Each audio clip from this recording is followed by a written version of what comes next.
End gold buyers, మీ కష్టాల్లో నమ్మకమైన మీ ఆత్మీయ నేస్తం. నమస్తే, welcome to healthy conversations with iDream media.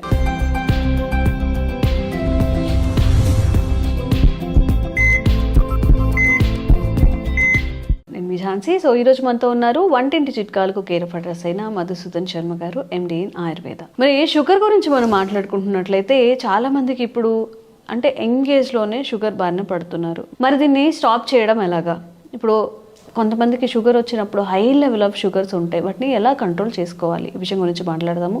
నమస్తే సార్. నమస్తే. షుగర్ అనేది అక్కడే ఆగకుండా చాలా డిసీజెస్ని మన బాడీలోకి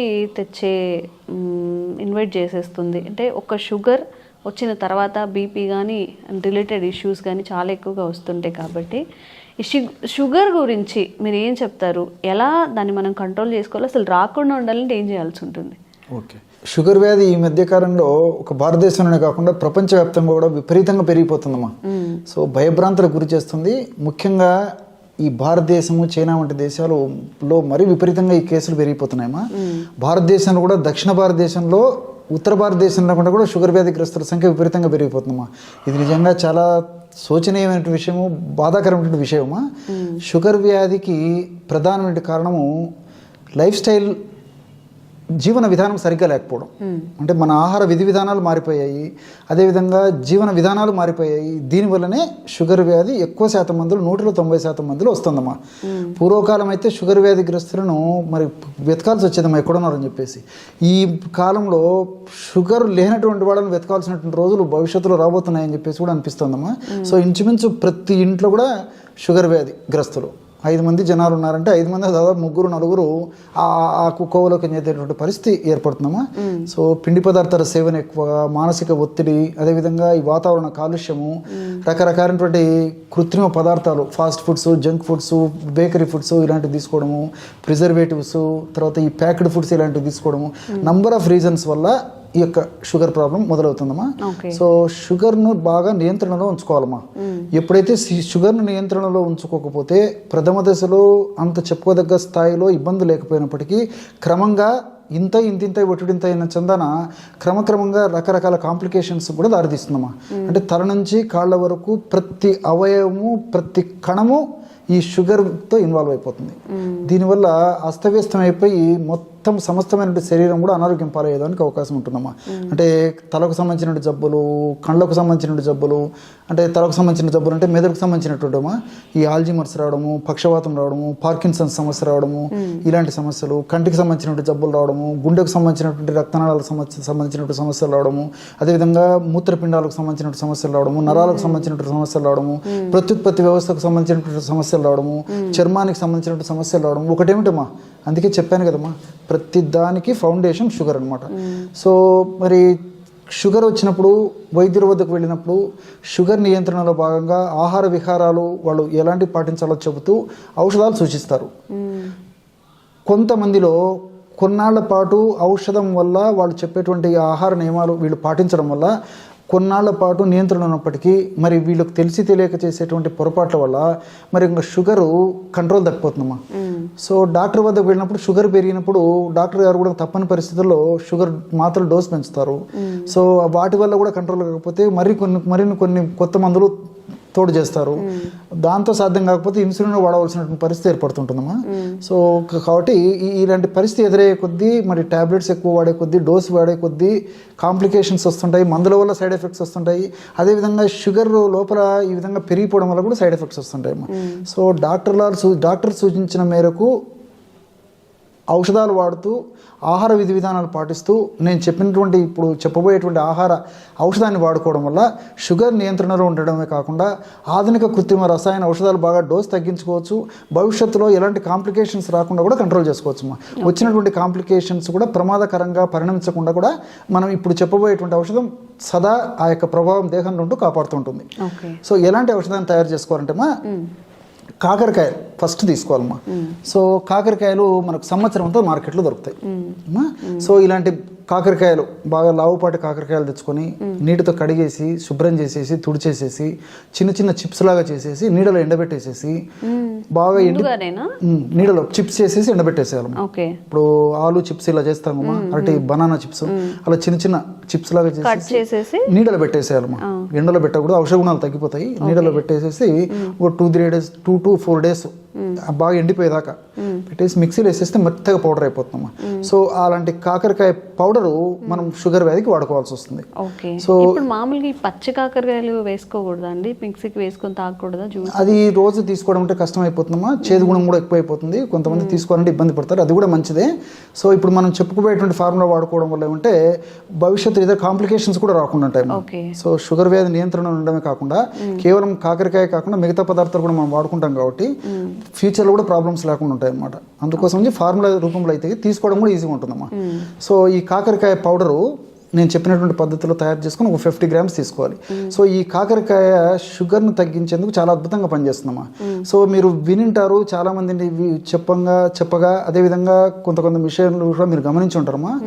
ఈ షుగర్ వ్యాధిగ్రస్తుల్లో HbA1c అనేటువంటి రీడింగ్ ప్రధానంగా డాక్టర్స్ కూడా క్రైటీరియాగా తీసుకుంటుంటారమ్మా, ఎక్కువ శాతం మంది డాక్టర్లు. సో 3 మాసాలకు ఒకసారి రక్తంలో HbA1c యొక్క పరిమాణాన్ని బట్టి వాళ్ళు ఆ యొక్క నియమాలు అదేవిధంగా ఔషధాలు కూడా సూచిస్తుంటారు అనమాట. సో ఈ యొక్క షుగర్ వ్యాధిగ్రస్తుల్లో ఎక్కువ శాతం మందిలో HbA1c కూడా ఒక పట్టణం తగ్గదమ్మా. కారణం ఏంటంటే షుగర్ వ్యాధిగ్రస్తుల్లో ఈ యొక్క రక్తనాళాల్లో ఉన్నటువంటి రక్తము ప్రవహించేటప్పుడు అంటే ఆ షుగర్ రక్తంలో ఉంటుంది కదమ్మా, ఆ షుగరు రక్తనాళాల్లో ప్రవహించేటప్పుడు కొన్ని ప్రోటీన్స్తో కలిసేసి అది ఫ్రక్టోజ్ అమైన్గా మారిపోతుందమ్మా. ఫ్రక్టోజ్ అమైన్ అంటారు అనమాట.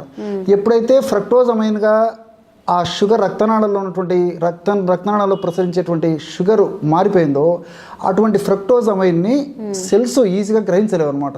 సో సెల్స్ ఎప్పుడైతే ఈజీగా గ్రహించలేవో అప్పుడు షుగర్ విపరీతంగా పెరిగిపోతుంటుంది. అది HbA1c కారణం.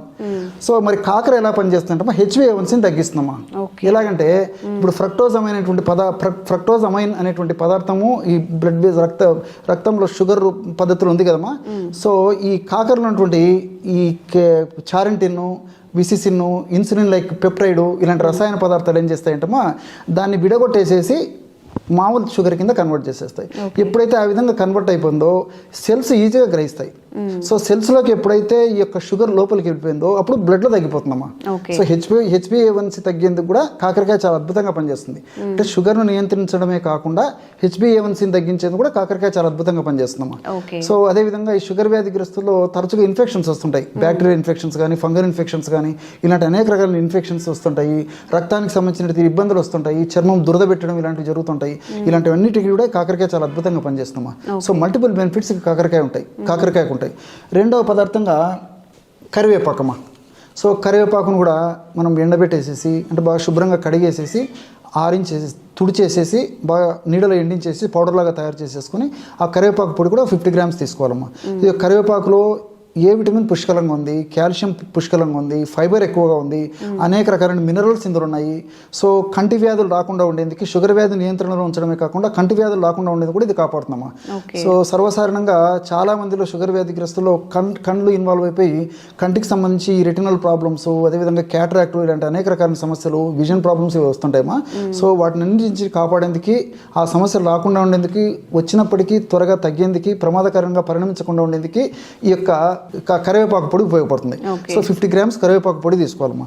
మూడవది వచ్చేసి పసుపు పొడి, పసుపు కొమ్మను దంచి తయారు చేసుకుంటుంటే పసుపు పొడి అమ్మా. ఈ పసుపులో కుర్కుమిన్ అనేటువంటి రసాయన పదార్థం ఉందమ్మా. ఈ కుర్కుమిన్ అనేటువంటి రసాయన పదార్థం ఏంటంటే ఈ ఇన్సులిన్ సిక్రేషన్ బాగా ఉత్పత్తి చేస్తుంది. ఉత్పత్తి అయినటువంటి ఇన్సులిన్ కూడా సక్రమంగా పనిచేసేందుకు అంటే ఇన్సులిన్ సెన్సిటివిటీని కూడా పెంచుతామా. ఇన్సులిన్ ప్రొడక్షన్ పెంచుతుంది, ఇన్సులిన్ సెన్సిటివిటీని పెంచుతుంది, షుగర్ నియంత్రణ ఉంచేందుకు ఉపయోగపడుతుంది. తర్వాత ఈ షుగర్ వల్ల మెదడుకు సంబంధించిన జబ్బులు అంటే ఈ మెదడుకు సంబంధించిన జబ్బులు అంటే జ్ఞాపక శక్తి తగ్గిపోవడము, పక్షవాతం రావడము, అదేవిధంగా పార్కిన్సన్స్ ఇలాంటి సమస్యలు రావడం ఇలాంటి సమస్యలు రాకుండా ఉండేందుకు కూడా ఈ యొక్క పసుపులో ఉన్నట్టు కుర్కుమిన్ ఉపయోగపడుతుందమ్మా. చివరగా ఉసిరి పొడేమా మనకు మార్కెట్లో అమల పౌడర్ అనే రూపంలో దొరుకుతుంది. ఇలాంటి ఉసిరి కాయలతో తయారు చేస్తారమ్మా. ఉసిరిక పొడి ఒక 50 గ్రాములు తీసుకోవాలి. ఓకే. సో ఉసిరిక పొడి వాడుకోవడం వల్ల ఏం జరుగుతుందమ్మా, వ్యాధి నిరోధక శక్తిని పెంపొందించేందుకు చాలా అద్భుతంగా పనిచేస్తుంది. షుగర్ వ్యాధిని నియంత్రించేందుకు ఇది చాలా అద్భుతంగా పనిచేస్తుంది.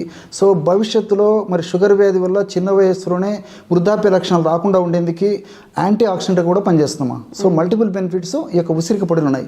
సో ఈ 4 పౌడర్లు కలుపుకోవడం వల్ల చాలా షుగర్ వ్యాధికి చాలా అద్భుతంగా పనిచేసేటువంటి ఔషధం తయారైపోతుందమ్మా.